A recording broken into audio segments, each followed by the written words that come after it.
Hello guys, मैं रत्नेश कुमार पांडे स्वागत करता हूं आपके अपने स्टूडेंट क्यूटेक पर। तो जैसे कि आप जानते हैं कि आपका जो ये क्लास है वो किसके लिए है। ये आपकी यूथ की बुक आती है इलेक्ट्रॉनिक्स की, उसको हम कवर कर रहे हैं विद डिटेल सोल्यूशन। क्योंकि आप जानते हैं बुक्स में क्या होता है, थोड़ा प्रिंटिंग मिस्टेक्स होती हैं, एरर्स होती हैं, तो उसको हम एक अपने ढंग से सॉल्व करते हैं। ठीक है, अब ये कौन कौन दे सकता है, तो ऑब्वियस सी बात है कि आप जानते हैं जो यूथ की बुक का सोल्यूशन चाहते हैं वो दे सकते हैं। बाकी जितने भी आपके एग्जाम्स होते हैं स्टेट लेवल के, एई जेई, जितने भी आपके इसरो, डीएमआरसी, एलएमआरसी, चाहे वो डिप्लोमा चाहे बीटेक हो, सभी एग्जाम दे सकते हैं। अगर आपने यूथ की बुक देखी है तो वहाँ पे आप जानते होंगे कि कहाँ से वो क्वेश्चंस उठाते हैं। तो ये PYQs टाइप होता है, क्वेश्चन सीरीज होती है, वो हर एक एग्जाम से उठाते हैं क्वेश्चंस और उसको ही वो सॉल्व करके देते हैं आपको। ठीक है, तो आज आपका डे 2 है, डे 1 आ चुका है। जिसने नहीं देखा है वो जाकर देख कर आए डे 1, आपको मज़ा आएगा। चलिए फिर शुरू करते हैं। ठीक है, तो देखते हैं आज क्वेश्चंस कैसे हैं, किस टाइप के क्वेश्चंस हैं। चलिए, अगर 23वां नंबर आपके डे का पहला क्वेश्चन है और आपकी बुक का 23वां क्वेश्चन है। चैप्टर कौन सा है? Electronic component devices. तो आपको आसानी होगी सर्च करने में। ठीक है, तो with appropriate biasing the transistor connection shown in figure can be used as. ये बोल रहे हैं भाई कि जो आपका ये ट्रांजिस्टर दे रखा है, अब ट्रांजिस्टर कैसा दे रखा है, कुछ आपको इस टाइप से दिख रहा है। यानी कि ये आपका मान लो ये कलेक्टर है, ये एमीटर है और आपका ये बेस है।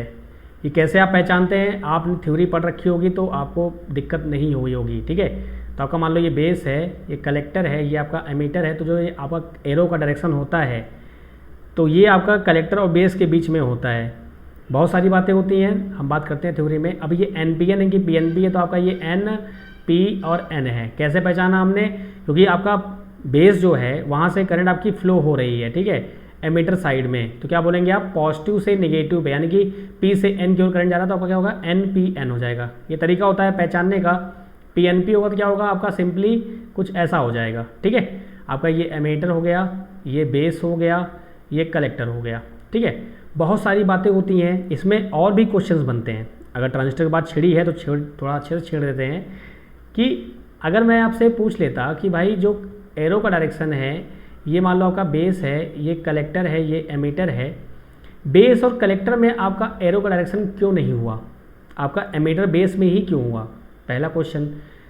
अब दूसरा क्वेश्चन क्या बन सकता है कि बेस अगर NPN है तो आपका ये एरो जो है वो P से N क्यों जा रहा है, N से P क्यों नहीं जा रहा है? बहुत सारी डाउट्स रहते हैं आपको, लेकिन आपके ये डाउट्स क्लियर नहीं होते हैं। तो इसके लिए मैं क्वेश्चन सीरीज चला रहा हूँ, वाई सीरीज, क्यों ऐसा होता है। वहाँ पर मैं ये सब कोई डाउट्स आपके क्लियर करूँगा और जब थ्योरी पढ़ाऊंगा तो भी क्लियर करूँगा। यहाँ पर एक डाउट ये जो आपका है कि बेस और कलेक्टर में आपका एरो क्यों नहीं शो करते हैं, वो बता देता हूँ। तो आपको पता है कि जब हम किसी भी ट्रांजिस्टर को यूज करते हैं वो एक्टिव मोड में यूज करते हैं। एक्टिव मोड में क्यों यूज करते हैं? क्योंकि उसको हमको एज ए एम्पलीफायर वर्क कराना होता है, एज ए प्रवर्धक हमको वर्क कराना होता है। ठीक है, अब चाहे वो करंट एम्पलीफायर हो, चाहे वोल्टेज एम्पलीफायर हो, चाहे पावर एम्पलीफायर हो। ठीक है, अब एक्टिव मोड में आप जानते हैं कि एमीटर बेस जो आपका होता है वो होता है फॉरवर्ड बायस, लेकिन जो आपका कलेक्टर बेस होता है वो होता है रिवर्स बायस। अब कलेक्टर बेस आपका जो है वो है रिवर्स बायस। सिंपल सी बात है, कलेक्टर और बेस जो आपका है वो क्या है? आपका रिवर्स बायस है। रिवर्स बायस में करंट फ्लो होती है क्या? नहीं होती है, इसलिए आप करंट यहाँ पे शो नहीं करते हैं। अब आपका डाउट ये हो सकता है कि सर हम एक्टिव मोड की ही क्यों बात कर रहे हैं? हमारे 4 मोड होते हैं, reverse active, cut off mode, saturation mode होता है। तो आपको बता दूं मैं कि जब भी आप BJT यूज करते हैं किसी भी सर्किट में तो एम्पलीफायर की तरह ही यूज करते हैं। उसका मेन काम है एम्पलीफाई करना, इसलिए आप हमेशा एक्टिव मोड में यूज करेंगे। और जनरली जितने भी आपके ट्रांजिस्टर दिए होते हैं 99 या 100% आपका वो एक्टिव मोड में काम कराने के लिए ही करते हैं। जब तक उसमें ना लिखा हो कि ये एज ए स्विच काम कर रहा है, ये एज ए ये काम कर रहा है, फलाना काम कर रहा है, ढिमाका काम कर रहा है। ठीक है, तो बाय डिफॉल्ट आपका एमीटर बेस क्या होगा? फॉरवर्ड बायस हो जाएगा, कलेक्टर बेस रिवर्स बायस हो जाएगा। रिवर्स बायस है, करंट आपकी फ्लो नहीं होगी, इसलिए करंट डायरेक्शन यहाँ पे दिखाते नहीं हैं। आई बात समझ में? कोई दिक्कत यहाँ तक? चलिए, तो आते हैं अपने क्वेश्चन पे। बहुत सारी बातें हैं, अगर सब करने बैठ गया तो फिर तो ये पूरा लेक्चर चला जाएगा। ठीक है, तो यहाँ ये बोल रहे हैं कि भाई ये जो आपका ट्रांजिस्टर बना हुआ है इसमें आपने क्या हुआ, ये कलेक्टर आपका हो गया, ये आपका बेस हो गया, ये आपका एमीटर हो गया। आपने कलेक्टर बेस को शॉर्ट कर दिया है, तो ये किस तरह व्यवहार करेगा? अब कलेक्टर बेस आपका शॉर्ट हो गया, मीन्स जो वोल्टेज यहाँ पे है वही वोल्टेज यहाँ पे है। तो सिंपली क्या होगा, आपका जो यहाँ पर होगा कुछ ऐसा आपका डायोड बनेगा सिंपली। तो क्या बोलेंगे, ये एज अ डायोड वर्क करता है। अगर आपको ट्रांजिस्टर को एज अ डायोड वर्क कराना है तो आप कलेक्टर बेस को क्या करते हैं? शॉर्ट कर देते हैं। कोई दिक्कत यहाँ तक? चलिए, कोई दिक्कत होगी तो कमेंट करिएगा, मोस्ट वेलकम है। आपका नेक्स्ट क्वेश्चन है, identify the passive element among the following. आपको पैसिव एलिमेंट आइडेंटिफाई करना है। अब पैसिव एलिमेंट आइडेंटिफाई करना है तो आपको पैसिव एलिमेंट होता क्या है वो पता होना चाहिए। तो मैंने आपको 100 बार बताया भाई कि पैसिव एलिमेंट क्या होता है, जो एनर्जी क्या करता है, लेता है। तो वोल्टेज सोर्स, करंट सोर्स, ये सभी क्या है, एक्टिव। ये भी आपका एक्टिव है, ट्रांजिस्टर आपका एक्टिव है। ट्रांजिस्टर एक्टिव ऐसे है क्योंकि ये एम्पलीफायर है, तो आपका इंडक्टर क्या है, यही आपका एक पैसिव एलिमेंट है। तो अगर मैं आंसर की बात करूँ तो आपका आंसर क्या आएगा, आपका आंसर होगा सी। कोई दिक्कत यहाँ तक? चलिए आगे बढ़ते हैं नेक्स्ट क्वेश्चन की ओर। आपको बोल रहा है द सेरेमिक डाइलेक्ट्रिक, क्या बोल रहा है आपसे कि ceramic dielectric used in electrical engineering include, यानी ये बोल रहे हैं वैद्युत इंजीनियरिंग में प्रयुक्त सेरेमिक पैराविद्युत शामिल होता है। जो सेरेमिक हम यूज करते हैं इलेक्ट्रिकल इंजीनियरिंग में वो किसका बना होता है, तो आप बोलते हैं भाई पोर्कलेन और सीमेंट का, ठीक है, सरमेंट का, ठीक है। कोई दिक्कत यहाँ तक? थ्योरी पार्ट है, आपको ये लर्न करना पड़ेगा। मटेरियल साइंस आपका क्वेश्चन आते हैं उससे बनते हैं, ठीक है। आगे बढ़ते हैं। नेक्स्ट क्वेश्चन आपका दिया है 26 नंबर। क्या बोल रहा है कि अगर a cylindrical block of a certain material has a resistance are as measured between its circular faces to halve the resistance all the dimension of block must be, मतलब हिंदी में पढ़ लेते हैं। एक निश्चित मटेरियल के बेलनाकार ब्लॉक का प्रतिरोध R है जिसे उसके गोलाकार फेसेस के बीच में मापा जाता है। प्रतिरोध को कम करने के लिए ब्लॉक का सभी आयाम होना चाहिए। मीन्स भाई ये बोल रहे हैं, क्या बोल रहे हैं, कुछ ऐसा ये सिस्टम बोल रहे हैं कि भाई आपका एक बेलनाकार, एक मिनट रुकिए पेन जिंगा लेता हूँ मैं, जस्ट वेट। तो कुछ ऐसा आपका सेटअप है, ये बोल रहे हैं भाई कि एक बेलनाकार, मान लो बेलनाकार कैसा होता है आपका, सिलेंड्रिकल, ऐसा कुछ होगा। ये बोल रहे हैं कि इसके जो फेसेस हैं, आपका ये फेस और ये फेस बीच में है, ये आपका आर है। इस फेस से लेकर इस फेस तक अगर आपका जो रेजिस्टेंस है वो कितना है, आर है। चलो भाई ठीक है, यही बोल रहा है ना, ये क्वेश्चन यही बोल रहा है ना। क्या बोल रहा है, cylindrical block of a certain material has a resistance R as measured between its circular faces, ठीक है। आपने सर्कुलर फेसेस, सॉरी सर्कुलर मतलब कि आपका ये वाला, ठीक है, ये पोर्सन, ठीक है, सॉरी सर्कुलर फेस मतलब क्या होगा, ये पोर्सन हो गया, ठीक है। साइड बोलता तो आपका ये वाला होता, ठीक है, माय मिस्टेक, कोई दिक्कत नहीं है। तो यहाँ क्या हुआ, सर्कुलर फेस आपने देखा आर है। अब ये बोल रहा है कि अगर रेजिस्टेंस को हाफ करना हो तो रेजिस्टेंस को, आपका पहले R था, इसको अगर R/2 करना है तो क्या होगा, क्या करना पड़ेगा। तो चलिए देखते हैं क्या करना पड़ेगा। अगर आपको पता हो तो रेजिस्टेंस का फॉर्मूला क्या होता है, R = होता है रो L/A होता है। अब फेसेस दिया है, सर्कुलर है, तो सर्कुलर फेस का आपको क्या पता है, आपको एरिया पता है। एरिया क्या होता है, A जो होता है आपका πr² होगा, सर्कल का आप जानते हैं। तो जब वैल्यू पुट करेंगे आप तो क्या होगा, सिंपली कुछ आपका आ जाएगा कैसा, एक मिनट थोड़ा कलर में चेंज कर देता हूँ। चलिए, तो यहाँ से आपका जो फॉर्मूला बनेगा फाइनली, तो आपका हो जाएगा R = रो L/πr²।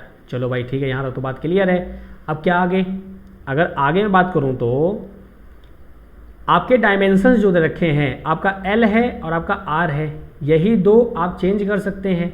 ना तो आप रो चेंज करते हैं, ना ही आप पाई चेंज करते हैं। क्यों? क्योंकि पाई आपका होता है 22/7, मतलब कांस्टेंट वैल्यू है। रो भी आपका कांस्टेंट होता है, ये हर एक पदार्थ का फिक्स होता है। तो अगर मैं आपसे पूछूं कि अगर मैं इसको ऐसे लिखूं कि R ∝ L है और R इन्वर्सली ∝ R² है, ठीक है, कुछ ऐसा आपका सेटअप आ गया। मैं थोड़ा गायब हो जाता हूँ। अब अगर मैं आपसे पूछूं कि रेजिस्टेंस को हाफ करना हो तो क्या करना पड़ेगा, भाई रेजिस्टेंस को अगर हाफ करना है, आपका एक फॉर्मूला आ गया L/R²। अगर मैं L को 2 कर दूं और R को भी 2 कर दूं तो क्या होगा, आपका R = क्या आएगा, सिंपली R, कैपिटल R = क्या रहेगा, 2L, या 2 आप बोल लीजिए सीधे सीधे, 2 और 2 का स्क्वायर कितना आ गया, 2/4, यानी कि 1/2। 1/2 मतलब क्या हुआ, R/2। मीन्स आपको R/2 ही करना था और वो आपको मिल गया। तो कैसे मिला, जब आपने L और R की वैल्यू क्या किया, 2 और 2 रखा, मीन्स डबल कर दिया आपने। तो आंसर क्या है आपका, A आ गया। कोई दिक्कत यहाँ तक? इन केस अगर आपको इस क्वेश्चन में दिक्कत होती है, आप आराम से कमेंट कीजिएगा, मैं आपको फिर से ये क्वेश्चन करा कर दूंगा अच्छे से प्रॉपरली, ठीक है। कोई दिक्कत की बात है नहीं। फिर से मैं आपको रिपीट कर दे रहा हूँ एक बार। क्या हुआ, इन्होंने बोला भाई कि आपके पास एक सिलेंड्रिकल एलिमेंट है, उसके फेसेस जो हैं वो सर्कुलर हैं। तो भाई फेस आपका ये अपर फेस रहा, ये आपका लोअर फेस रहा, रेजिस्टेंस कितना था, R था आपका। चलिए ठीक, कोई दिक्कत नहीं है। अब क्या बोला इन्होंने कि भाई जो R था आपका, रेजिस्टेंस जो था इस सिलेंड्रिकल का, उसको R/2 करना है। तो उसके डायमेंशंस जो भी हैं, आपके लेंथ एरिया जो भी है, उसमें क्या चेंज करना पड़ेगा, उसको दुगना करना पड़ेगा कि आधा करना पड़ेगा। अब दुगना बोल रहा है तो हर एक डायमेंशन को, मीन्स लेंथ को, एरिया को, सबको आप दुगना करेंगे। आधा बोल रहा है तो सबको आपको आधा करना होगा। √2π से घटाएंगे तो घटाना पड़ेगा, √2π से इंक्रीज तो इंक्रीज करना पड़ेगा, ठीक है। हमको टारगेट क्या था कि r को हमको r/2 बनाना है, तो हमने फॉर्मूला लिखा r इक्वल टू क्या होगा, ρl/a होगा। चलिए भाई ठीक है। अब मैंने देखा कि भाई जो a है आपका एरिया यहाँ पे जो होगा वो क्या होगा, सर्कुलर एरिया होगा भाई, क्योंकि सर्कल आप ले रहे हैं, सरफेस ले रहे हैं नीचे का, तो πr² हो जाएगा। तो रो और पाई आपका क्या होता है, कांस्टेंट होता है, ये आपने बाहर कर दिया। आपके पास फॉर्मूला क्या मिला, r इक्वल टू l/r²। अगर मैं l की वैल्यू 2 रखता हूँ, r की वैल्यू 2 रखता हूँ तो क्या होगा, 2/2 का स्क्वायर, 1/4 हो गया, 2/4 हो गया, 1/2 हो गया, यानी कि वो r/2 के लमसम आ गया। लमसम क्या, r/2 ही आ गया, ठीक है। तो ये आपका हो गया आंसर। कोई दिक्कत यहाँ तक? चलिए भाई आगे बढ़ते हैं नेक्स्ट क्वेश्चन की ओर। आपका नेक्स्ट क्वेश्चन बोल रहा है क्या कि a series connection of a 10 volt battery, a resistor and air dielectric capacitor is in the steady state when suddenly the capacitor plates are brought closer to half their original distance then. Means ये बोल रहे हैं कि भाई अगर आपका कोई एक सीरीज कनेक्शन 10 वोल्ट की बैटरी है, उसमें आपका रजिस्टर लगा हुआ है और कैपेसिटर लगा हुआ है और स्टेडी स्टेट कंडीशन में है, तो बोल रहे हैं भाई कैपेसिटर की प्लेट्स को अगर मैं आधा, यानी कि पहले कुछ डिस्टेंस थी उसकी आधी डिस्टेंस ला के मैं उसको चेंज करूँ तो क्या होगा। चलिए भाई देखते हैं क्या होगा। तो देखिए देखते हैं क्या है आपका एग्जाम्पल। यहाँ पे ऑप्शंस क्या दे रखे हैं आपको। पहला ऑप्शन दिया हुआ है, क्वेश्चन को समझ में आया ना। क्वेश्चन क्या बोल रहा है कि भाई एक 10 वोल्ट की बैटरी है, उसमें एक प्रतिरोध लगा हुआ है और एक आपका डायलेक्ट्रिक आपका कैपेसिटर लगा हुआ है, श्रेणी क्रम में लगे हुए हैं, ठीक है। श्रेणी क्रम मतलब कि कुछ ऐसा आपका श्रेणी क्रम में लगा हुआ है। ये आपका रेजिस्टेंस, ये आपका कैपेसिटर और आपका ये 10 वोल्ट की बैटरी, ठीक है। कोई दिक्कत यहाँ तक? ये आपका रेजिस्टेंस, ये आपका कैपेसिटर। अब क्या बोल रहे हैं कि जब अचानक संधारित्र प्लेटें आधा अपने ओरिजिनल दूरी से क्लोजर ला जाती हैं तो क्या होगा। मीन्स कैपेसिटर मान लो पहले यहाँ पे ऐसे था, डिस्टेंस d मान लो था। अब इन प्लेटों को आप क्या करते हो, आपस में क्या करते हो, d/2 ले आते हो। मीन्स अब आपके बीच डिस्टेंस क्या है, d/2 है। तो क्या चेंज होगा, ये क्वेश्चन आपका है। तो हमको किस पे कंसंट्रेट रहना है, हमको कैपेसिटर पर कंसंट्रेट रहना है, दैट्स इट। कि कैपेसिटर में अगर चेंज करेंगे डिस्टेंस में तो क्या क्या चेंज हो सकता है। तो पहला ये बोल रहे हैं the capacitor voltage suddenly change, ये पॉसिबल बिल्कुल नहीं है। क्यों? क्योंकि आप जानते हैं कैपेसिटर जो होता है वो सडन चेंज ऑफ वोल्टेज को अलाउ नहीं करता है। मीन्स आप वोल्टेज सोचे कि मैं 1 से डायरेक्ट 5 कर दूँ, 5 वोल्ट, तो कैपेसिटर कभी अलाउ नहीं करता है। क्यों नहीं करता है, कैसे नहीं करता है, वो समझेंगे हम थ्योरी क्लासेस में। यहाँ पे आप थोड़ा समझ सकते हैं कि I इक्वल टू क्या होता है, C/dV/dt होता है। अब dV/dt मतलब कि ऑब्वियस सी बात है सडन चेंज ये अलाउ नहीं करेगा, ठीक है। तो पहला तो ऑप्शन गलत हो गया। दूसरा बोल रहा है द चार्ज, ये चार्ज होगा एक्चुअली, चार्ज नीचे देखिए लिखा भी है, charge in the capacitor suddenly change. आप जानते हैं आवेश जो होता है, कंजर्वेशन ऑफ एनर्जी, चार्ज का आप जानते हैं लॉ होता है कि charge can not be created not be destroy. अब चार्ज जो आपने कैलकुलेट कर लिया होगा 10 वोल्ट की हेल्प से, वो चार्ज उतने ही रहेंगे, ना तो वो कम ना वो ज़्यादा होंगे, तो ये भी पॉसिबल आपका नहीं होगा।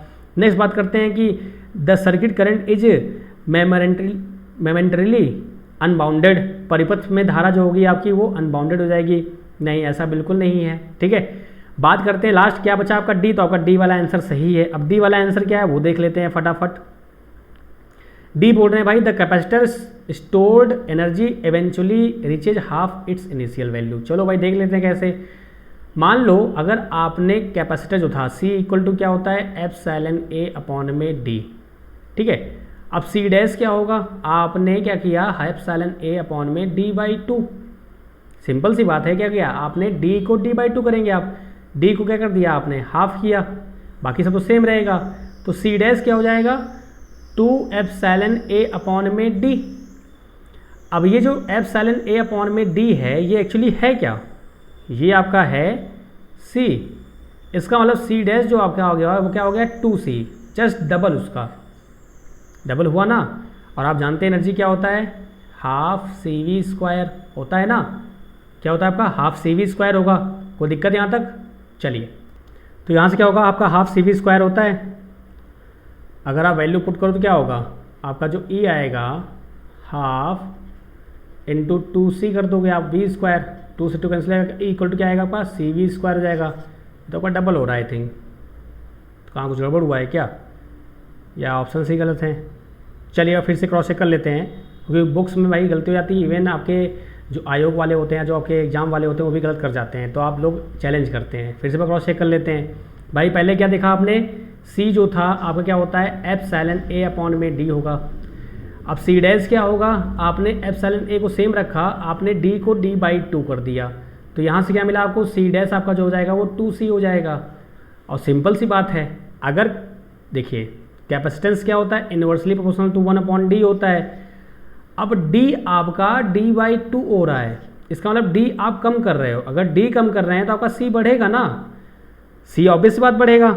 अगर c बढ़ गया इसका मतलब क्या हुआ, अगर c बढ़ गया, c बढ़ेगा ही ना आपका, तो सही बात है, बात सही है, तो यहाँ पे जो आ रहा है सही आ रहा है, यानी कि c dash equal to 2c एकदम परफेक्ट सही है।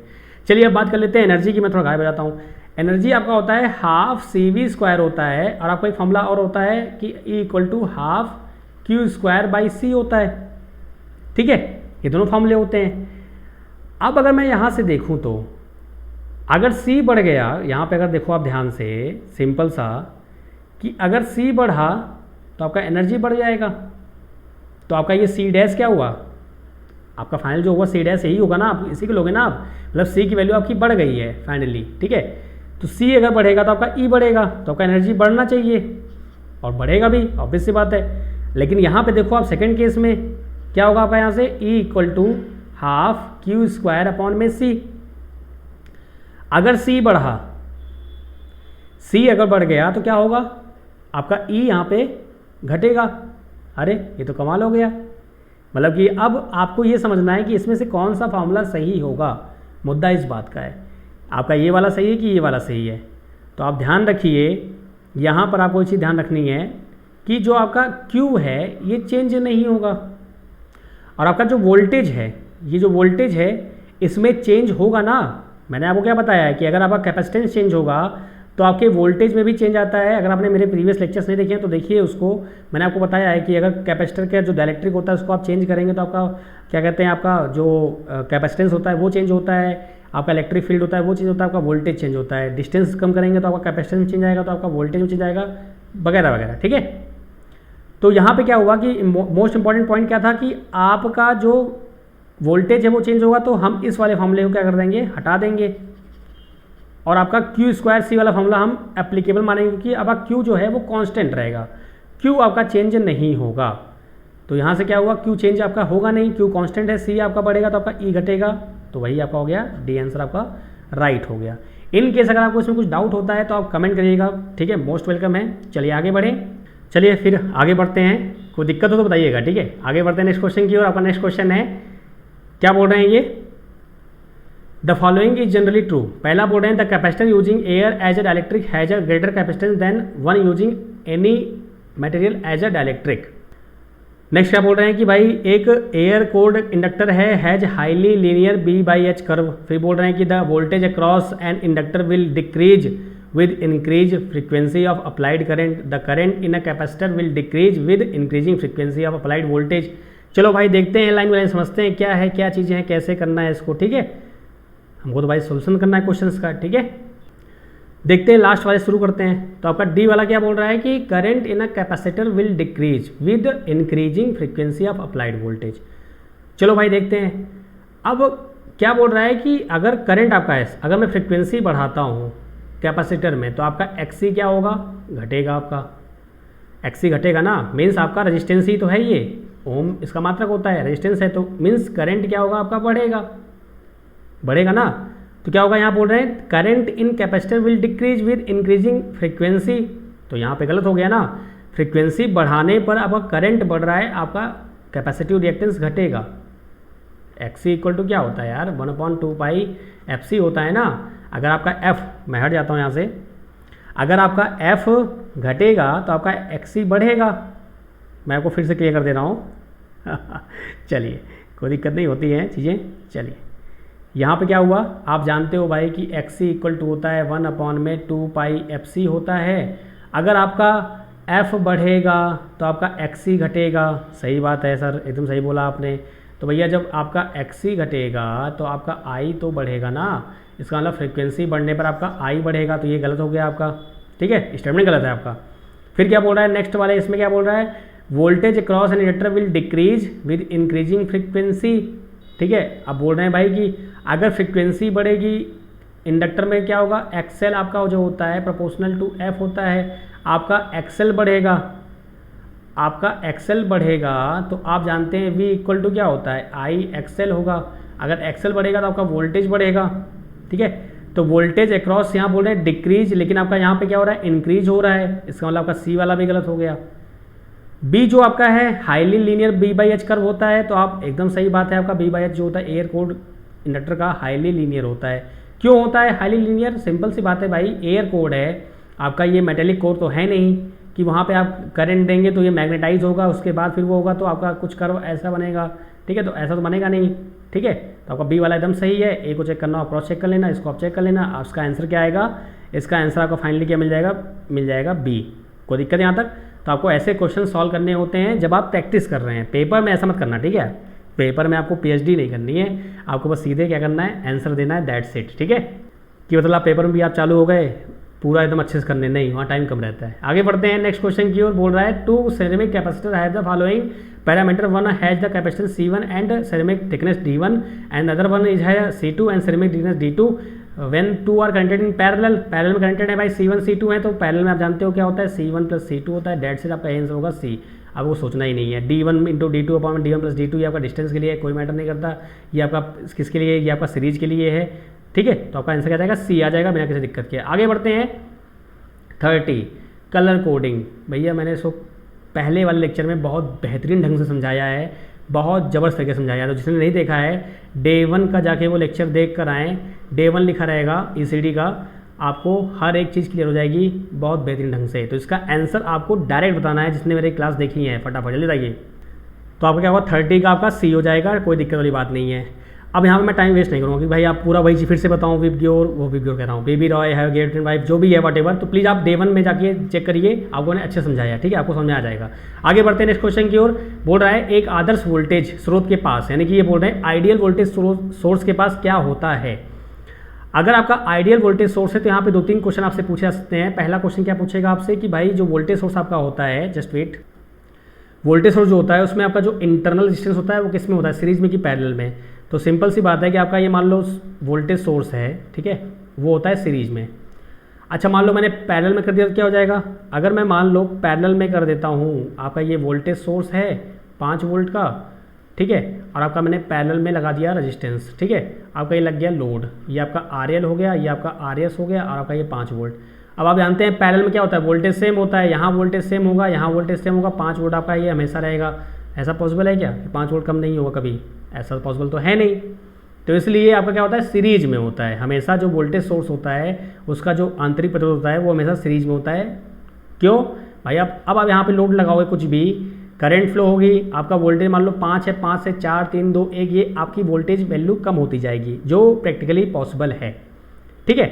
अब आपको ये मालूम चलेगा कि सीरीज में आपका क्या होता है, वोल्टेज सोर्स में आपका रेजिस्टेंस होता है सीरीज में। आपसे क्वेश्चन पूछा जाता है कि आदर्श वोल्टेज स्रोत में या आपका आइडियल वोल्टेज सोर्स में जो उसका इंटरनल रेजिस्टेंस होता है वो किस में होता है, तो ये आपका RL है, ये आपका RS है, वो होता है सीरीज में। अब आप ये बताओ, अगर मैं RS की वैल्यू इनफाइनाइट कर दूं तो क्या फ़र्क पड़ेगा। अरे सर इनफाइनाइट कर देंगे तो बवाल हो जाएगा। कैसे बवाल हो जाएगा, अगर ये इनफाइनाइट हो गया गलती से भी तो क्या होगा, आपका कुछ ऐसा हो जाएगा, ओपन सर्किट हो जाएगा। ओपन सर्किट क्यों होगा, क्योंकि आप जानते हैं रेजिस्टेंस अगर हाई हो गया, इनफाइनाइट हो गया, तो करंट आपकी जीरो हो जाएगी। करंट जीरो मतलब क्या, आपका ओपन सर्किट। इसका मतलब ये वोल्टेज सोर्स क्या हो गया, ये आपका इससे डिस्कनेक्ट हो गया। तो ये तो पॉसिबल तो है नहीं। क्या करेंगे आप भाई, सिंपल सी बात ना, आपने वोल्टेज सोर्स लगाया है लोड के लिए और लोड पर आपका वोल्टेज सोर्स मिल ही नहीं रहा है, तो ऐसे वोल्टेज सोर्स से फ़ायदा क्या।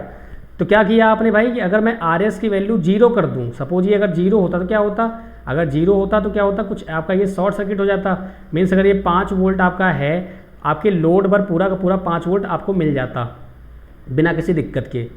तो क्या होगा, आपका जो है आइडियल के लिए 0 होना चाहिए, लेकिन प्रैक्टिकली 0 पॉसिबल नहीं है, कुछ ना कुछ उसकी वैल्यू होती है। तो आइडियली क्या होगा, 0 होना चाहिए। आई बात समझ में, कोई दिक्कत यहाँ तक।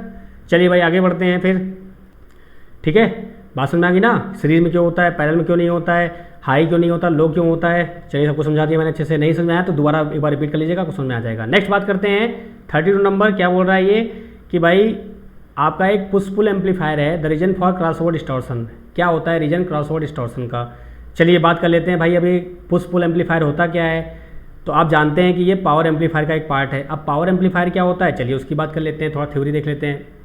तो क्या होता है power amplifier, is an amplifier in which the output signal power is greater than the input signal power. Means power amplifier है तो ये पावर को एम्पलीफाई करेगा, ठीक है। अगर वोल्टेज एम्पलीफायर है तो वोल्टेज को एम्पलीफाई करेगा। इट मीन्स आपका आउटपुट वोल्टेज जो होगा वो इनपुट वोल्टेज से ज़्यादा होगा, तभी तो आपने एम्पलीफाई किया, नहीं तो फिर एटेन्यूएट कर देंगे आप।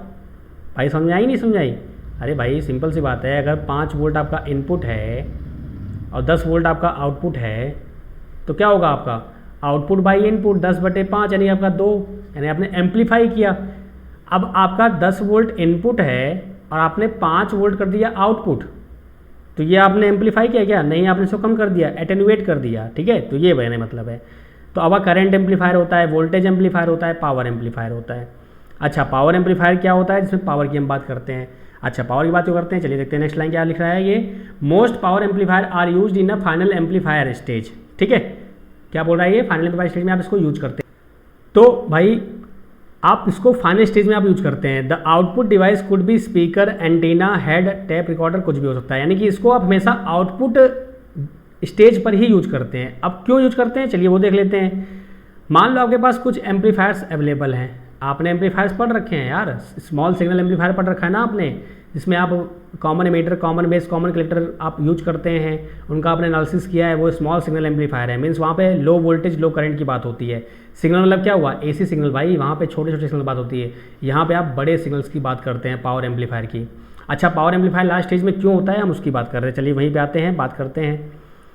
अब अगर आपको पता हो तो भाई सिंपल सा मान लो आपका ये कास्केडेड एम्पलीफायर है, ये आपका कास्केडेड एम्पलीफायर है, ये आपका एम्पलीफायर है और आपका ये एम्पलीफायर मान लो है, ठीक है। अब यहाँ आपने 1 मिली वोल्ट दिया। 1 मिली वोल्ट मतलब क्या होता है? आपका 10 की पावर -3। अब इसका जो गेन है यहाँ पे मान लो ये 10 की पावर 3 है, ये 10 की पावर 3 है, ये 10 की पावर 3 है, ये 10 की पावर 3 है, ये गेन है सिस्टम का, ठीक है। अब इसका जो आउटपुट आएगा वो कितना आ जाएगा? यहाँ पे आपका आ जाएगा 10 की पावर 3 इंटू 10 की पावर -3, यानी कि 10 वोल्ट आ जाएगा। अब ये 10 वोल्ट इससे मल्टीप्लाई होगा तो इसका आउटपुट क्या आएगा? 10 की पावर 4 हो जाएगा। अब ये 10 की पावर 4 इससे मल्टीप्लाई होगा, फिर इसका आउटपुट क्या आएगा? 10 की पावर आ जाएगा 7 आ जाएगा। मीन्स अगर आप देखो तो ये मिली वोल्ट से चलकर कितना आ गया? 10 की पावर 7, यानी कि मेगा वोल्ट्स में आ गया, जबकि इतना नहीं, और माइक्रो वोल्ट होता है एक्चुअली, यहाँ पे मिली नहीं माइक्रो वोल्ट होता है। तो ये यहाँ पे मतलब माइक्रो वोल्ट की बात कर रहे थे आप, अब यहाँ पे आप वोल्ट की बात कर रहे हो, किलो वोल्ट की बात कर रहे हो। अब इतने बड़े वोल्टेज को आपको हैंडल करने के लिए कैसा चाहिए? आपको पावर एम्पलीफायर चाहिए। इसलिए आपका हमेशा लास्ट स्टेज जो होता है वो पावर एम्पलीफायर यूज करते हैं आप, ताकि वो इतने बड़े सिग्नल को हैंडल कर सके। आई बात समझ में? क्यों आप लास्ट में पावर एम्पलीफायर लगाते हैं? कोई दिक्कत यहाँ तक? अच्छा, ये कास्केडिंग करते हैं, आपने ये सब चीज़ें पढ़ी हैं, ठीक है। इसलिए मैं इसमें बहुत डीप नहीं जा रहा हूँ, जब थ्योरी क्लास पढ़ूंगा तो मैं आपको डीप बताऊंगा हर चीज़, ठीक है। तो ये होता है लास्ट स्टेज में। अब बात करते हैं इसमें एक और होती है सबसे इंपॉर्टेंट बात, कन्वर्जन एफिशिएंसी। जब आप नॉर्मल बात करते हैं बीजेटी की, जिसमें आप स्मॉल सिग्नल बात करते हैं, तो वहाँ पे आप इनपुट रेजिस्टेंस, आउटपुट रेजिस्टेंस, आप करंट गेन देखते हैं, पावर गेन देखते हैं, वोल्टेज गेन देखते हैं, ये सब पैरामीटर आप देखते हैं। लेकिन यहाँ पर पावर एम्पलीफायर में आप क्या देखते हो? कन्वर्जन एफिशिएंसी देखते हैं, आपकी कन्वर्जन एफिशिएंसी कैसी है। अच्छा, ये चीज़ क्यों देखते हैं हम? कारण क्या है कि मान लो अगर आप घर की बात है, घर में मान लो है आपके, ठीक है, घर में आप अगर 1-2 बल्ब एक्स्ट्रा जला देते हैं तो आपकी बिजली बिल में ज़्यादा फर्क नहीं पड़ेगा, इलेक्ट्रिसिटी बिल में बहुत ज़्यादा चेंजेस नहीं आएंगे। लेकिन जब आप हाई पावर प्लांट्स जो होती हैं, जो पावर प्लांट्स वगैरह, जो फैक्ट्री वगैरह होती हैं, वहाँ पे आप जब बिजली आप चलाते हैं, इलेक्ट्रिसिटी यूज करते हैं, अगर वहाँ पे एक भी बल्ब अगर आपने एक्स्ट्रा कर दिया तो वो आपके बिल में बहुत अच्छा खासा इफेक्ट डाल सकता है। तो इसलिए ये चीज़ें आप कंसिडर करते हैं हाई वोल्टेज हाई करंट में, जहाँ मतलब हाई पावर प्लांट्स वगैरह में, ठीक है। घर के लिए या उसके लिए नहीं यूज करते आप। तो अब कन्वर्जन एफिशिएंसी क्या होता है इसकी बात कर लेते हैं। तो कन्वर्जन एफिशिएंसी जो होता है, अगर आप देखें तो क्या बोल रहा है ये, amplifier and a power amplifier supplies greater AC power to the load because it internally convert the DC power obtained from biasing supply into AC power. Conversion efficiency is a measure of ability of power amplifier to convert DC power into AC power. चलिए भाई, ये चीज़ हमने कहाँ नहीं देखी थी, हमने जो पढ़ रखा है सिंपली नॉर्मल जो आपके एम्पलीफायर्स होते हैं, हमने वहाँ पे ये पढ़ा नहीं था, यहाँ पे हम पढ़ रहे हैं इसको, वहाँ पे हम देखते नहीं इसको। पावर एम्पलीफायर में ये इंपॉर्टेंट क्यों है? अगर आपको याद हो तो आप सर्किट कुछ आपकी ऐसी होती है ना, मान लो कुछ ऐसी सर्किट आपकी बनी हुई है, ठीक है, ये आपका बेस हो गया, ये मान लो आपका एमीटर हो गया, ये कलेक्टर हो गया, ये मान लो आपका पी आउट हो गया, ठीक है। अब आप बाइसिंग करते हैं, बाइसिंग आपने पढ़ रखी है ट्रांजिस्टर की। बाइसिंग करते क्यों हैं? क्योंकि आपका जो क्यू पॉइंट होता है वो आपका क्या हो, फिक्स हो, वो चेंज ना हो। तो आप कैसी बाइसिंग करते हैं? डीसी बाइसिंग करते हैं। आप एसी बाइसिंग नहीं करते हो, हमेशा आप डीसी बाइसिंग ही पढ़ते हो। अब अच्छा एसी बाइसिंग क्यों नहीं करते, डीसी बाइसिंग क्यों नहीं करते? बहुत अंदर टॉपिक है, उस पर नहीं जाते हैं, बस आपको ध्यान रखना डीसी बाइसिंग करते हैं। डीसी बाइसिंग करते हैं क्यू पॉइंट को स्टेबल करने के लिए। क्यू पॉइंट स्टेबल कैसे होगा? क्योंकि हम इसको एक्टिव मोड में यूज करते हैं। एक्टिव मोड कैसे होगा भाई? कलेक्टर बेस आपका फॉरवर्ड बायस, रिवर्स बायस होगा, आपका जो एमीटर बेस है ये आपका फॉरवर्ड बायस होगा। चलो भाई ठीक है, ये यहाँ तक तो बात समझ में आ गई। अब हुआ क्या कि आपने डीसी बाइसिंग यूज की है, मतलब आपने ट्रांजिस्टर को एक्टिव मोड में काम करने के लिए डीसी बाइसिंग आपने यूज कर ली, ठीक है, क्यू पॉइंट को स्टेबल करने के लिए। भाई जो डीसी बाइसिंग आप यूज करेंगे तो पीडीसी क्या होगा आपका? IDC into R, sorry V होगा, IDC P equal to V I होता है ना, वी होगा। अब ये जो डीसी पावर है, सपोज मैंने ये एक ट्रांजिस्टर लिया और मैंने इसमें सिग्नल अप्लाई कर दिया, ये आपका पी आउट है, ठीक है, ये आपका इनपुट है, बेस है। मैंने सिग्नल अप्लाई किया कुछ ऐसा, और आपको आउटपुट में जो सिग्नल मिल रहा है कैसा मिल रहा है? आपको मिल गया कुछ ऐसा सिग्नल, ये। और आपको पता है energy can not be created not be destroy.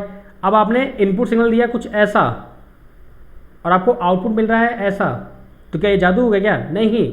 इसने क्या किया, इस सर्किट में जो आप डीसी सप्लाई यूज कर रहे हैं क्यू पॉइंट को स्टेबल करने के लिए, उसको ही इसने यूज कर लिया। तो क्या हुआ कि डीसी को कितना उसने एसी में कन्वर्ट किया, इसको आप बोलते हैं एफिशिएंसी। बहुत ही इंपॉर्टेंट ये पैरामीटर है, कन्वर्जन एफिशिएंसी। तो यहाँ पे जो पीडीसी लिखा हुआ है, मैं उसको पूरा क्लियर करूँ तो, पूरा नहीं, मैं इसको क्लियर कर देता हूँ, यहाँ पे इसको हटा देता हूँ दिस वन, क्योंकि वो फिगर इंपॉर्टेंट है, इसको हटा देता हूँ। चलिए अगर मैं इसको अच्छे से क्लियरिफाई करूँ तो ये जो आपका लिखा हुआ है यहाँ पे जो पीडीसी लिखा हुआ है, पीडीसी आउट होता है एक्चुअली। यहाँ पे पीडीसी आउट कहाँ से मिला आपको? ये मिला आपको ट्रांजिस्टर बाइसिंग से, जो आपने ट्रांजिस्टर बाइसिंग कर रखी है क्यू पॉइंट को स्टेबल करने के लिए, ये मिला वहाँ से। अपॉन ऊपर क्या है? पी आउट, ये आपका एसी है, मीन्स कितना उसने एसी कन्वर्ट किया, तो ये होता है आपका कन्वर्जन एफिशिएंसी। तो आपके लिए ये बहुत इंपॉर्टेंट है। जनरली आप देखते हैं स्मॉल सिग्नल जो एम्पलीफायर होते हैं वो हमेशा क्या होता है, डिस्टॉर्शन लेस होते हैं, मीन्स उनका जो जब भी हम सप्लाई देंगे तो वो पूरा का पूरा वेवफॉर्म आपको वापस देंगे, ठीक है। बहुत सारी बातें हैं, चलिए बात करेंगे थ्योरी में अच्छे से। यहाँ पे थोड़ा सा चीज़ें, थोड़ा सा मैं जंप कर रहा हूँ, जिसने पढ़ा होगा उसको अच्छे से कैच कर पा रहे होंगे, जो फर्स्ट टाइम देख रहे होंगे थोड़ा उनको ये चीज़ें ऊपर से जा रही होंगी। सो कोई नहीं, ये तो क्वेश्चन सीरीज है, थ्योरी पढ़ेंगे तो आपको समझ में आएगा, ठीक है। तो यहाँ पर आपके class A, class B, class C amplifier होते हैं। अब ये class A, class B, class C amplifier, ये कोई एम्पलीफायर वैसे एम्पलीफायर नहीं है कि हाँ कि भाई ये कोई अलग से आपको सर्किट बनानी है उसको फिर सॉल्व करना है, नहीं। क्लास मतलब होता है जैसे कि आप भाई आपकी क्लास में ही सपोज दैट आपका सेक्शन, जब हम लोग क्लास 10 12 में पढ़ते थे तो क्या होता था, section A B C D होता था ना, ए बी सी। ए में भाई होशियार बच्चे, बी में थोड़ा सा उससे कम होशियार बच्चे, सी में और कम होशियार बच्चे, ऐसे होता था ना। तो वैसे ही अगर कोई ट्रांजिस्टर अगर 360 डिग्री पूरा कवर कर देता है, मीन्स अगर आपने इनपुट में दिया कुछ ऐसा सिग्नल और आपको आउटपुट में मिलता है पूरा का पूरा सिग्नल मिल जाता है, तो इसको आप बोलते हैं क्लास ए एम्पलीफायर। अब क्लास ए एम्पलीफायर में कौन कौन से एम्पलीफायर आ जाते हैं? जितने भी हम एम्पलीफायर पढ़ते हैं स्मॉल सिग्नल एनालिसिस में, वो सभी क्लास ए के अंदर आते हैं। अब बात करते हैं क्लास बी में क्या होगा। क्लास बी में अगर आप इनपुट देते हो पूरा, तो ये बस क्या करेगा, 180 के लिए ही चलेगा, बाकी 180 के लिए ये गायब हो जाएगा, ठीक है। तो ये 180 साइकिल चलेगा आपका। क्लास सी में क्या होगा, 180 से और कम हो जाएगा, ये मतलब 180 से और कम हो जाएगा। क्लास ए बी क्या होगा, ये 180 और 360 बीच में होगा। आई बात समझ में? तो ये क्लासेस जो डिफाइन हैं वो आपकी जो सर्किट्स होती हैं वो कैसे परफॉर्म कर रही हैं उनके अकॉर्डिंग इसको आप डिवाइड कर देते हैं। तो ये कोई पर्टिकुलर सर्किट नहीं होती हैं, आप ट्रांजिस्टर्स को ही आप common base, common emitter, common collector को ही आप इस तरह बनाते हैं कि ये ऐसे ऑपरेट करे। अब पोजीशन ऑफ क्यू की बात करूँ मैं, तो ये सेंटर पे होता है, तो आपको याद हो तो कुछ ऐसा होता है ना ग्राफ, कुछ ऐसा होता है, ये ऐसे होता है, ये ऐसे होता है। तो यहाँ पे आप लोड लाइन ड्रॉ करते थे, तो यहाँ पे आप क्यू पॉइंट मानते थे कि भाई ये क्यू पॉइंट है, ये आपका क्यू पॉइंट एकदम सेंटर पे होता था। तो ये आपका होता है जो आप स्मॉल सिग्नल पढ़ते हैं जितने भी होते हैं वो क्लास ए के अंदर आते हैं, ठीक है, क्लास ए के अंदर आते हैं। अब जो क्लास बी वाला है यहाँ पर जो होगा वो कहाँ होगा, यहाँ पे देखिए ये क्यू यहाँ पे है, तो क्लास बी में क्या होगा, एक्स एक्सिस पर होगा, ऑन एक्स एक्सिस, तो यहाँ पे ऑन पे दिखा देंगे आप, सीधे सीधे एक्स एक्सिस पर ही होगा, ठीक है। मीन्स क्या हुआ, आपका आधा चीज़ कट जाएगा। अब बिलो एक्स यहाँ बोल रहा है तो मतलब क्लास सी में क्या होगा आपका बिलो सी यानी कि समथिंग यहाँ पे आ जाएगा, और ये क्या होगा आपका बिलो एक्स एक्सिस यहाँ पे आ जाएगा। ठीक है, एफिशिएंसी क्या होती है 25-50% होती है, डायरेक्ट कपल के लिए होती है ये, और आपका ये ट्रांसफार्मर कपल के लिए होता है, ये आपका 78.5 होता है, ये ऑलमोस्ट 100% होता है, यहाँ पे आपका 50 से 78.5% होता है। डिस्टॉर्शन की बात करें तो यहाँ पे एब्सेंट होता है, क्योंकि क्लास ए में आप 360 पूरा का पूरा यानी जो भी आप इनपुट दे रहे हैं पूरा आपको आउटपुट मिलता है। यहाँ पर क्या हुआ कि प्रेजेंट आपका ए से ज़्यादा होता है, क्योंकि आपने क्या कर दिया, कट कर दिया। कॉमन सेंस वाली बात है कि आपने कट कर दिया, 180 रखा आपने, इसलिए आपका क्या हो गया, आपका डिस्टॉर्शन ज़्यादा होगा, लेकिन इसकी एफिशिएंसी ज़्यादा होगी। क्यों? क्योंकि कुछ टाइम के लिए ये आपका जो ट्रांजिस्टर है ये इस क्लास बी में ऑफ हो जाता है। यहाँ पर क्या होता है, ऑल टाइम ये ऑन ही रहता है और उसकी एफिशिएंसी बहुत कम रहती है। वहाँ पे हम एनालिसिस करते हैं, क्यों? क्योंकि वहाँ पे वो स्मॉल सिग्नल है। मीन्स बताया मैंने एग्जांपल घर के लिए, जो घर में बल्ब वगैरह आप एक्स्ट्रा लगा देंगे तो वहाँ पे कोई फ़र्क नहीं पड़ने वाला है, लेकिन फैक्ट्री की बात करेंगे और कोई बात करेंगे इक्विपमेंट की बात करेंगे तो वहाँ पे फ़र्क पड़ जाता है। ठीक है, तो डिस्टॉर्शन बढ़ेगा तो आपकी एफिशिएंसी बढ़ेगी, डिस्टॉर्शन बढ़ेगा तो आपकी एफिशिएंसी बढ़ेगी, डिस्टॉर्शन घटेगा तो आपकी एफिशिएंसी घट जाएगी। ठीक है, तो कहा है ना मैंने, कभी कभी हमेशा जो डिसएडवांटेज होते हैं वो डिसएडवांटेज कभी नहीं होते हैं, वो आपकी एप्लीकेशन पर डिपेंड करते हैं कि आपका एप्लीकेशन क्या है। मान लो आपको चाय बनानी है तो दूध को फटना नहीं चाहिए, नहीं तो दूध फट गया तो आपका चाय नहीं बनेगा, तो वो आपके लिए डिसएडवांटेज हो गया। अब वही दूध फटना अगर आपको पनीर बनानी है तो आपके लिए वो एडवांटेज हो गया। आई बात समझ में? चलिए, आई होप आपको थोड़ा बहुत क्लियर हुआ होगा पूरा ये जो कहानी मैंने बताई। बाकी मैं इसको थ्योरी क्लास में अच्छे से कवर करूँगा। चलिए, तो मिलते हैं फिर क्वेश्चन के साथ। कुछ क्वेश्चंस हैं, देख लेते हैं। आपका क्वेश्चन दिया हुआ है पहला, इसमें क्या दिया हुआ है, क्वेश्चन क्या दिया हुआ है भाई, पुश पुल एम्पलीफायर में the reason of crossover distortion. Push pull amplifier होता है, उसमें आपका क्रॉस ओवर होता है। क्रॉस ओवर क्या होता है कि जब आपका पुश पुल एम्पलीफायर जो होता है वहाँ पे कुछ ऐसा आपका ग्राफ बनता है, तो यहाँ पे आपका जो ट्रांजिस्टर होता है दोनों ही ए बी आपके ट्रांजिस्टर होते हैं, वो वर्किंग आपको समझाया जाएगा। ए और बी ट्रांजिस्टर होते हैं, एक टाइम पे दोनों ही ऑफ हो जाते हैं तो आपको करंट नहीं मिलती है, आपको आउटपुट नहीं मिलता है, तो ऐसा केस हो जाता है। उस केस में पर क्रॉस ओवर डिस्टॉर्शन आता है, उसको दूर करने के लिए आप class A B amplifier use करते हैं। बहुत सारी बातें हैं, सब कुछ बताने का मन करता है, लेकिन क्या करें, मजबूरी है। सब बताएंगे तो पूरा चल जाएगा, 2-3 महीने क्लास चलती रही, आपको खत्म नहीं होगा। ठीक है, तो थोड़ा सा मुझे भी कंट्रोल करना चाहिए और आपको भी थोड़ा सा कंट्रोल रखिए, थ्योरी पढ़ेंगे मजा आएगी। ठीक है, चलिए, तो यहाँ पे क्या होगा, the combined transfer characteristic of two transistor almost non linear at zero base current switching from one transistor to another transistor, the input signal rise fast at zero, the transistor are overdriven at crossover point. तो crossover distortion भाई होता क्यों है, important बात ये है, तो आपको ये बताना है। तो क्या होगा आपका, the combined transfer characteristic of two transistor almost non linear at zero base current. भाई बेस करंट आपका जीरो हो गया एट ए टाइम, यानी कि जब आपका दोनों ट्रांजिस्टर ऑफ हो जाते हैं तो आपका जीरो हो जाता है। ठीक है, चलिए आगे बात करते हैं। ये कुछ थ्योरी आपने देखी थी, तो क्लास ए भी आप इसलिए यूज करते हैं, क्रॉस ओवर डिस्टॉर्शन को। इतना आपने टेबल पढ़ लिया ना, ये पूरा टेबल, तो आपका क्वेश्चन यहीं से बन जाता है। 99% क्वेश्चन यहीं से आते हैं। अब 1-2% आपका हट जाता, बात की बात है। ठीक है, आगे बात करते हैं। नेक्स्ट क्या बोल रहे हैं भाई कि ये जो क्लास, कौन से क्लास में 85% आपका क्या होता है, एफिशिएंसी होती है। जो क्लास सी होता है उसमें 85 या 100% होती है। ठीक है, तो आपका क्लास सी हो। क्लास ए में कितना होता है, 25 होता है और 50% होता है। ये क्वेश्चन कई बार पूछा गया कई एग्जाम्स में।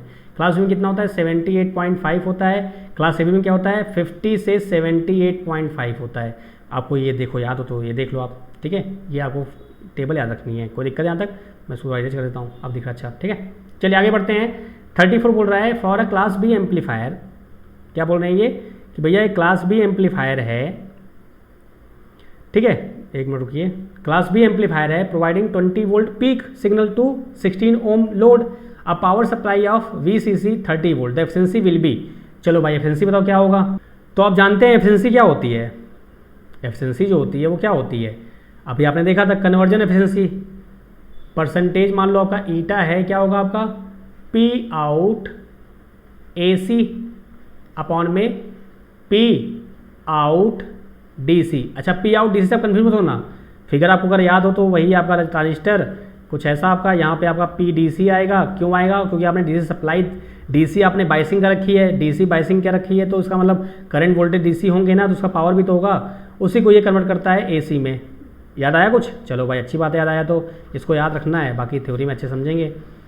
तो आपको ये निकालना है। अब भाई टारगेट क्या है कि पहले आपको AC निकालना है, P आउट AC कितना है पावर आपका, फिर आपको DC निकाल लेना है और आपको आंसर मिल जाना है। चलो भाई निकालते हैं फटाफट। आपको गिवन क्या है, चलो मैं थोड़ा गायब हो जाता हूँ, फिर अच्छे समझाएंगे आपको, ठीक है, जस्ट वेट। तो क्या गिवन है आपको, मैं प्रोजेक्ट अच्छे से करता हूँ। गिवन क्या है आपको गिवन है, देखो फॉर्मूला आप याद रखो, यहाँ पे आपका हो जाएगा पी आउट ए सी और P D C, P out D C, ये आपको, ठीक है। अब आपको गिवन क्या है, गिवन आपको जो है वो 20 वोल्ट पीक वोल्टेज, यानी कि वी एम जो दिया है वो 20 वोल्ट दिया है। आपको रेजिस्टेंस दिया हुआ है कितना, 16 ओम दिया हुआ है, चलो भाई ठीक है। और आपको वी सी सी गिवन है, वी सी सी कितना दिया गया है, 30 वोल्ट दिया गया है। कोई दिक्कत यहाँ तक, ये आपको गिवन डेटा है।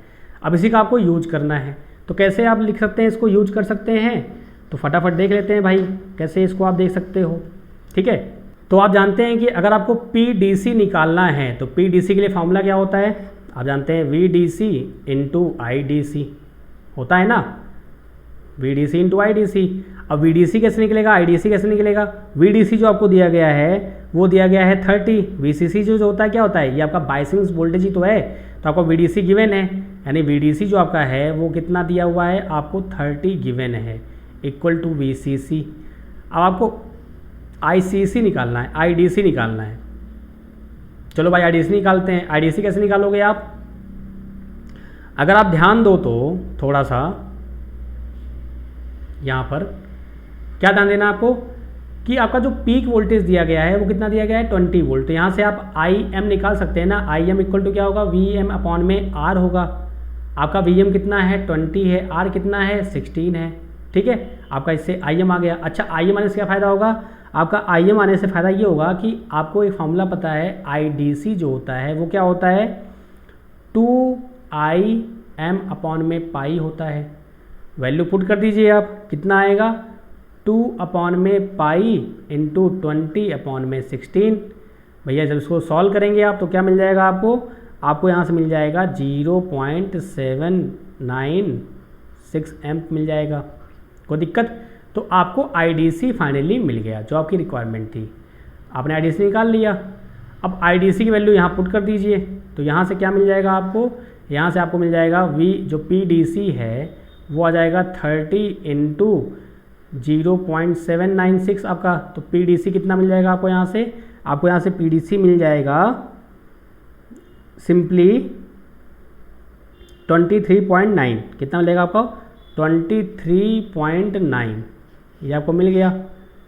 चलो भाई एक टास्क तो कंप्लीट हो गया। अब सेकंड टास्क की बात करते हैं। अब आपको निकालना क्या है, PAC निकालना है। तो PAC निकालने के लिए फॉर्मूला क्या होगा, आप जानते हो PAC जो होता है वो क्या होगा, V²/2R। अब V²/2R कैसे आया, आप जानते हैं VM²/√2 होता है VRMS, तो आप ऐसे निकालेंगे तो आपका आ जाएगा सिंपली, देखना आपको आ जाएगा, कोई दिक्कत वाली बात नहीं है। 20² अपॉन में 2 इंटू 16 हो जाएगा। तो यहाँ से जब सॉल्व करेंगे आप तो आपका जो आएगा 12.5 वाट आ जाएगा। कोई दिक्कत यहाँ तक। तो फाइनली आपको अगर निकालना है परसेंटेज तो कैसे निकालोगे आप, तो सिंपली आपका ईटा इक्वल टू क्या आएगा भाई, 12.5 अपॉन में 23.9 इक्वल टू कितना आ जाएगा, 52.3। तो आपका आंसर क्या आएगा, 52.3। तो सिंपल सी बात देखो, अगर आपको डायरेक्ट करना था तो कैसे करते हैं डायरेक्ट, भाई क्लास बी एम्पलीफायर है, क्लास बी एम्पलीफायर है, इसका जो एफिशिएंसी होता है वो कितना होता है, अगर आपको याद हो तो 78.5 होता है, ठीक है। तो 25 तो होने से रहा। अब आपके पास 3 ऑप्शंस थे, 78.6 ये भी गया आपका, ये भी नहीं होना था, क्योंकि रियल टाइम में आपका जो आइडियली होता है, रियल टाइम में आपका थोड़ा सा चेंजेज होती है ना, तो आपका 75 52 का सॉल्व करके आप निकाल सकते हैं, ये तरीका होता है, ठीक है। कोई दिक्कत यहाँ तक, कोई समस्या हो तो प्लीज़ बताइएगा, मोस्ट वेलकम है। आगे चलिए आगे चलते हैं, आगे बढ़ते हैं नेक्स्ट क्वेश्चन की ओर। आपका 35 फिर से आपका कलर कोडिंग आ गया है, तो मैं फिर से आपसे रिक्वेस्ट करूंगा कि आप डे 1 वाली वीडियो देख लीजिए, वहाँ पे आपको अच्छे से मैंने क्लियर कराया है बिना किसी दिक्कत के। तो बताइए इसका आंसर क्या होगा, फटाफट जल्दी बता दीजिए। 35 क्या होगा, ए होगा, ये आपकी बुक में दिया गया है, लेकिन आप इसको एक बार चेक करना, क्रॉस चेक कर लेना और इसका आंसर आप प्लीज़ पक्का देना, ठीक है। चलो कोई दिक्कत नहीं है, देना आपकी मर्जी है, हमारा काम पढ़ाना। आगे बढ़ते हैं नेक्स्ट क्वेश्चन की ओर। आपका दे रखा है heat sink is generally attached where, यानी जो आपका हीट सिंक होता है वो कहाँ पर अटैच्ड होता है। तो आपको पता है भाई कि आप क्या होता है, अगर आपको याद हो ट्रांजिस्टर के बारे में, तो आपका एमीटर बेस कलेक्टर होता है। आपका एमीटर होता है साइज में बेस से थोड़ा सा ज़्यादा, लेकिन कलेक्टर से कम होता है। कलेक्टर का साइज़ ज़्यादा क्यों रखते हैं आप, ताकि जो भी इलेक्ट्रॉन ये भेजे, मान लो ये 100 इलेक्ट्रॉन यहाँ से भेज रहा है तो ये 100 इलेक्ट्रॉन रखने की कैपेसिटी रखे, ठीक है।